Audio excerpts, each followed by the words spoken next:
Hey beautiful people, welcome to Dubai Shah. అందరూ ఎలా ఉన్నారు? నేనైతే చాలా బాగున్నా. ఈ రోజు వీడియో ఏంటంటే ఆల్రెడీ thumbnail లో చూసే ఉంటారు.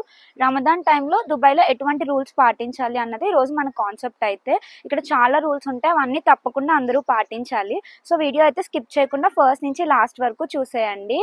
వీడియోలోకి వెళ్ళడానికంటే ముందు మీ అందరికీ ఒక విషయం చెప్దాము అనుకున్నాను. ఇప్పటి నుంచి మన దుబాయ్ ఉషా ఛానల్లోని Monday and Friday evening 4:30 Dubai time, అదే ఇండియా టైం అయితే 6 PM కి ఒక లాంగ్ వీడియో అన్నది రిలీజ్ అవుతుంది. యూస్ఫుల్ వీడియోస్ మాత్రమే చేద్దాము అనుకున్నాను. సో వీడియోస్ అన్ని తప్పకుండా చూడండి. షార్ట్ వీడియో అయితే ప్రతిరోజు ఒకటి రిలీజ్ అవుతుంది. సో ఇంకా లేట్ చేయకుండా అసలైన కాన్సెప్ట్లోకి అయితే వెళ్ళిపోదాము. రమదాన్ టైం అన్నది దుబాయ్లో చాలా స్పెషల్ టైం. ఈ టైంలో మనకి చాలా రూల్స్ ఉంటాయి. ఆల్రెడీ దుబాయ్లో ఎవరైతే ఉన్నారో వాళ్ళకి రూల్స్ కోసం తెలిసే ఉంటుంది. నేను ఎవరి కోసం చేస్తున్నాను అంటే, ఎవరైతే దుబాయ్ కొత్తగా వస్తున్నారో లేదంటే విజిటర్స్ ఎవరైతే టూరిస్టులు ఉన్నారో వస్తున్న వాళ్ళ కోసం ఇన్ఫర్మేషన్ అయితే ఇద్దాము అనుకుంటున్నాను. వాళ్ళ యొక్క రూల్స్ అన్నీ మీరు తెలుసుకొని పాటిస్తే హ్యాపీగా మీ ట్రావెల్ని ఇక్కడ కంప్లీట్ చేసుకొని వెళ్ళిపోవచ్చు ఎటువంటి ప్రాబ్లమ్స్ లేకుండా. సో అందులో కొన్ని ఇంపార్టెంట్ అయిన పాయింట్స్ అన్నీ కూడా నేను ఈ వీడియోలో కవర్ చేస్తాను. ఫస్ట్ మెయిన్ రూల్ ఏంటి అంటే, దుబాయ్లోని రంజాన్ టైంలోని ఈటింగ్, స్మోకింగ్, డ్రింకింగ్ పబ్లిక్ ప్లేసెస్లో చేయకూడదు. అంటే వాళ్ళు సన్ రైజ్ నుంచి సన్సెట్ వరకు ఫాస్టింగ్ ఉంటారు కదా, ఆ టైంలో మనం కూడా పబ్లిక్ ప్లేసెస్లో ఫుడ్ తినడం కానీ, వాటర్ తాగడం కానీ, స్మోకింగ్ లాంటివి మనం కూడా చేయకూడదు. ఒకవేళ మనం తినాలన్నా వాటర్ తాగాలన్నా కూడా మనకి బయట మాల్స్లోని వాటిలో ఫుడ్ కోర్ట్స్, క్లోజ్డ్ ఏరియాస్ మన కోసం అరేంజ్ చేస్తారన్నమాట. అటువంటి ప్లేసెస్కి వెళ్ళి మనం ఫుడ్ తీసుకోవచ్చు, తాగొచ్చు. బట్ పబ్లిక్ ప్లేసెస్లోనైతే కొంచెం జాగ్రత్తగా ఉండండి. కొంచెం కాదు, అసలు తినకూడదు. ఇది ఖచ్చితంగా ఫాలో అవ్వాల్సిన మెయిన్ రూల్ మాట. Dress code and public behaviour. మీరు రంజాన్ టైంలో బయటకు వచ్చినప్పుడు మీ డ్రెస్సింగ్ స్టైల్ కూడా చూసుకోవాలి. షోల్డర్స్ కవర్ అవ్వాలి, నీస్ కూడా కవర్ అవ్వాలి. ఈ టైప్ డ్రెస్సెస్ అన్నది వేసుకోవాలి.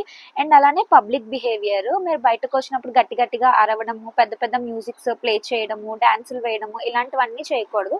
ఒకవేళ ఇవి ఏమైనా చేస్తే కనుక మీకు ఫైన్స్ పడడం కానీ, వార్నింగ్స్ రావడం కానీ జరుగుతాయి. సో ఇవన్నీ చూసుకొని జాగ్రత్తగా ఉండండి. ఈ టైంలో నైట్ లైఫ్ అండ్ ఎంటర్టైన్మెంట్ కూడా చేంజ్ అవుతుంది. ఎప్పుడు దుబాయ్ అనగానే హడావిడి లైఫ్ స్టైల్ కదా, బార్స్ అన్ని ఎప్పుడు ఓపెన్ లో ఉంటాయి. బట్ ఈ టైంలో మాత్రం బార్స్ కంప్లీట్ గా కొన్ని క్లోజ్ అయి ఉంటాయి, కొన్ని బార్స్ ఓపెన్ చేస్తారు. బట్ ఆల్కహాల్ అనేది సర్వ్ చేయరు. అండ్ అలానే సాంగ్స్, కొన్ని కాన్సర్ట్స్ లాంటివి కూడా లౌడ్ సౌండ్ వచ్చే వాటిని కూడా కంప్లీట్ గా ఆపేస్తారు. దాన్ని రీప్లేస్ చేస్తూ కల్చరల్ యాక్టివిటీస్ అన్నవి జరుగుతాయి. సో ఈ టైప్ ఆఫ్ స్పిరిచువల్, కల్చరల్ ని కూడా మనం ఎక్స్పీరియన్స్ చేయొచ్చు ఈ టైంలో. అంటే business hours and work timings కూడా రెడ్యూస్ అవుతాయి. సో మనం ఎగ్జాంపుల్ చెప్పుకోవాలనుకుంటే, ఇక్కడ ఎవరైనా ఒక పర్సన్ 9 hours డ్యూటీ చేస్తే వాళ్ళకి రంజాన్ టైంలో 6 hours ఉంటుంది. ఇందులో కూడా 2 types ఉంటుంది. ఎవరైతే ఫాస్టింగ్ ఉంటారో వాళ్ళకి 6 hours డ్యూటీ, నాన్ ఫాస్టింగ్ ఎవరైతే ఉంటారో వాళ్ళకి 7 hours డ్యూటీ ఉంటుంది అనమాట. అంటే కంపేర్ చేస్తే ఒక 2-3 hours అటు ఇటుగా రెడ్యూస్ అయితే చేస్తారు. ఇంకా అలానే బయట మాల్స్కి కానీ ఏదైనా హోటల్స్కి వెళ్తే కొన్ని లేట్గా ఓపెన్ చేస్తారు, ఇంకొన్ని ఎలా ఉంటాయంటే నైట్ మొత్తం ఓపెన్ అయి ఉంటాయి, మార్నింగ్స్ ఉండవన్నమాట. సో ఒకవేళ మీరు రమదాన్ టైంలో ఏమైనా రెస్టారెంట్స్కి లేదంటే మాల్స్కి వెళ్ళాలి అనుకుంటే ఫస్ట్ వాళ్ళకి కాల్ చేసి కనుక్కోండి ఓపెన్లో ఉందా లేదా అన్న విషయం. నెక్స్ట్ ఇఫ్తార్ కల్చరు. రమదాన్ టైంలో మీరు దుబాయ్ని విజిట్ చేశారంటే ఇది అస్సలు మిస్ అవ్వద్దు. అసలు ఇఫ్తార్ అంటే ఏంటి అంటే, సన్సెట్ అయిన తర్వాత వాళ్ళు ఫాస్ట్ని బ్రేక్ చేస్తారు కదా, ఫస్ట్ మీల్ ఇఫ్తార్ అని అంటారు. మీకు చాలా హోటల్స్లోని, రెస్టారెంట్స్లోని ఇఫ్తార్ బుఫేస్ అయితే ఉంటాయి. మీరు ఆన్లైన్లో సర్చ్ చేసుకుంటే చాలా ఆఫర్స్ కూడా ఉంటాయి. ఒకవేళ మీరు ఈ టైంలో దుబాయ్లో ఉన్నట్టయితే ఖచ్చితంగా ఇఫ్తార్ని టేస్ట్ చేయండి. నేను కమింగ్ వీడియోస్లో ఇఫ్తార్ ఆఫర్స్ ఎక్కడున్నాయి, మంచి బుఫేస్ ఎక్కడున్నాయి అన్నది కూడా పోస్ట్ చేస్తాను. నేను కూడా ఏదైనా హోటల్కి, రెస్టారెంట్కి వెళ్ళి ఇఫ్తార్ ఎలా ఉన్నది అనేది టేస్ట్ చేసి చెప్తాను. ఎందుకంటే ఈ టైంలోనే మనం కంప్లీట్ దుబాయ్ ఆథెంటిక్ ఫుడ్ని మనం టేస్ట్ చేయొచ్చు. చాలా ప్లేసెస్ ఉన్నాయి, మరి మేము హై బడ్జెట్కి వెళ్ళాం, కానీ మాకున్న దాంట్లోనే ఒక మంచి హోటల్కి కానీ రెస్టారెంట్కి కానీ వెళ్ళి ఇఫ్తార్ ఎలా ఉంటుంది అన్నదైతే ఎక్స్పీరియన్స్ చేసి మీతో షేర్ చేసుకుంటా. Next charity. దుబాయ్లో రమదాన్ టైంలోని చాలా మంది వాలంటీర్ కింద వచ్చి వాళ్ళు ఫుడ్ డిస్ట్రిబ్యూట్ చేస్తారు రోడ్ సైడ్. మనం కూడా కావాలి అంటే తీసుకోవచ్చు, వాళ్ళు వీళ్ళు అని ఉండదు, ఎవరైనా వెళ్ళి తీసుకోవచ్చు. కొన్ని హోటల్స్, రెస్టారెంట్స్ ఎలా ఉంటాయంటే వాళ్ళు బిజినెస్ స్టార్ట్ చేసిన తర్వాత కొన్ని మీల్స్ ఫ్రీగా ఆఫర్ చేస్తారు, ఆ టైంలో మనం వెళ్ళి ఫ్రీగా తీసుకోవచ్చు. ఇంకొన్ని హోటల్స్ ఎలా ఉంటాయి అంటే ఫుడ్ ఇస్తారు, మనం ఎంత ఇవ్వాలి అనుకుంటే అంత ఇవ్వచ్చు, ఇంతే ఇవ్వండి అంతే ఇవ్వండి అని అయితే డిమాండ్ చేయరు. ఇంకొన్ని రెస్టారెంట్స్లో ఎలా ఉంటుంది అంటే తక్కువ ప్రైస్కి పెడతారు మీల్స్ అన్నవి. మీలో ఎవరైనా దుబాయ్లో ఉన్న వాళ్ళు ఈ వీడియో చేస్తుంటే రమదాన్ టైంలో మీకు జరిగిన మంచి ఎక్స్పీరియన్స్ ఏమైనా ఉంటే కింద కమెంట్ చేయండి. నేను ఏమైనా వీడియోలో మిస్ చేసి ఉంటే వాటిని కూడా కమెంట్స్లో తెలియజేయండి. రమదాన్ టైంలో కొన్ని స్పెషల్ ఎక్స్‌పీరియన్సెస్ చేసే ప్లేసెస్ కూడా ఉంటాయి. అందులో రమదాన్ మార్కెట్స్. మీరు ఈ రమదాన్ మార్కెట్స్‌కి వెళ్ళినట్టయితే అరబిక్ స్పెషల్ స్వీట్స్, పర్ఫ్యూమ్స్‌ని ఎక్స్‌పీరియన్స్ చేయొచ్చు. అండ్ అలానే రమదాన్ ఫైర్ వర్క్స్ కూడా ఉంటాయి.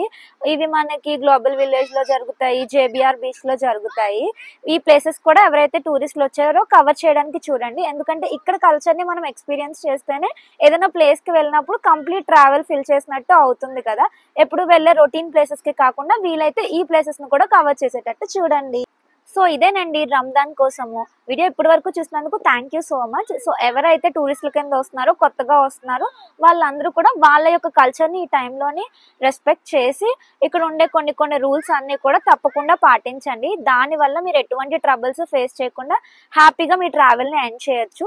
నేను ఆల్మోస్ట్ అన్నీ కవర్ చేసినట్టున్నాను. ఒకవేళ ఏమైనా మిస్ చేసి ఉంటే ఆల్రెడీ ఇక్కడ ఉన్న వాళ్ళు ఎవరైతే ఉన్నారో వాళ్ళందరూ కమెంట్స్‌లో తెలియజేయండి. ఒకవేళ నేను ఏమైనా మిస్టేక్స్ చెప్పుంటే నిజంగా సారీ. వాటిని కూడా కమెంట్స్‌లో రెక్టిఫై చేయండి.